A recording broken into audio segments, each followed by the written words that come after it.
Sabari manager ஆனதுக்கப்புறம் அந்த இடமே அவ்வளோ களை கட்டுது. அவரால் முடிஞ்ச வரைக்கும் எப்படியோ கன்வின்ஸ் பண்ணி கெஞ்சி கூத்தாடி காலில் விழுந்து எப்படியோ எல்லாரையும் கன்வின்ஸ் பண்ணிட்டாரு. நிறைய பேர் கமெண்ட்ஸ் போட்டிருந்தாங்க, சபரிக்கு மேனேஜராக இருக்க தெரியல, அத்தாரிட்டேட்டிவாக இருந்தால் தான் அது மேனேஜர் அப்படின்லாம் போட்டிருந்தாங்க. அத்தாரிட்டேட்டிவாக இருந்த திவ்யா பேச்சை யாருமே கேட்கல, கெஞ்சின விக்ரம் பேச்சையும் யாரும் கேட்கல. ஸோ சபரி ஒரு மாதிரி பேலன்ஸ்டாக கொண்டு போகிறாரு. அந்த பக்கமும் ரொம்ப இல்லாமல் இந்த பக்கமும் ரொம்ப இல்லாமல் அழகாக கொண்டு போகிறாரு.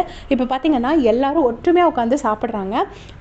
அவரே வந்து போயிட்டு அந்த நெய் எடுத்துகிட்டு எல்லாருக்கும் சர்வ் பண்ணுறாரு. எல்லோரும் சாப்பாடு பிளேட்லேயும் போய் அவரே சர்வ் பண்ணிவிட்டு அப்புறமா உட்காந்து சாப்பிட ஆரம்பிக்கிறாரு. அப்போ வந்து அரோரா வந்து பயங்கரமாக கிண்டல் அடிக்கிறாங்க சபரியை. எப்படியும் அடுத்த வாரம் சபரியை நாமினேஷனில் போட்டுருவாங்க, ஏன்னா ஆம்பளை முத்தம் கொடுக்குறான், பார்க்குறதுக்கே ரொம்ப சங்கோஜமாக இருக்குது அப்படின்னு சொல்லிட்டு சபரியை கிண்டல் அடிக்கிறாங்க. ஏன்னா அவ்வளோ மொக்க ரீசன்ஸ்க்கெல்லாம் நாமினேஷன் பண்ணுவாங்கங்கிறது மாதிரி மீன் பண்ணுறாங்க. அதுக்கப்புறமா வந்துட்டு ஏதோ ஒரு கழுவாத ஸ்பூன் எடுத்துகிட்டு வந்தேன்னு சொல்லிட்டு சபரி சொல்கிறாங்க.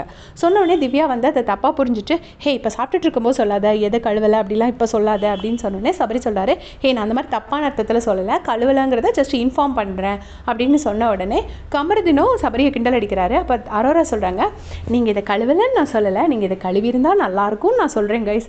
அப்படி தான் அவர் லவ் யூன்னு சொல்லிட்டு சபரி பேசுகிற மாதிரியே பேசி, அரோரா வந்து ஜஸ்ட்டு பார்த்தீங்கன்னா எப்போயுமே ஒரு சின்ன குழந்தை மாதிரி தான் பேசுவாங்க.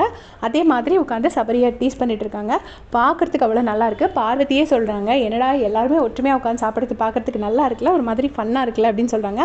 எதுக்காக இவங்க எல்லாரும் வெளியில் கார்டன் ஏரியாவில் உட்காந்து சாப்பிட்றாங்க அப்படின்னு பார்த்தீங்கன்னா, உள்ளே ரொம்ப மொக்கிதுங்கிறதுனால க்ளீனிங் டீமுக்கும் நிறைய வேலை வருது அப்படின்னு சொல்லிட்டு வெளியில் உட்காந்து சாப்பிட்டோன்னா கெஸ்ட்டு சாப்பிடும்போது ரொம்ப மொக்காதுன்னு சொல்லிட்டு சபரி தான் அந்த பிளானை சொல்கிறாரு. ஸோ எல்லோரும் ஸ்வீட்டாக சாப்பிட்டுட்ருக்காங்க. பார்க்கறதுக்கு கொஞ்சம் நல்லா இருக்குது. ஃபஸ்ட் டைமாக பிபி சீசன் 9 வந்து கொஞ்சம் ஒற்றுமையாக இருக்கிறத பார்க்க முடியுது. இது எல்லா கிரெடிட்டுமே சபரிக்கு தான் போகும். உங்களோட கமெண்ட் சொல்லுங்கள்.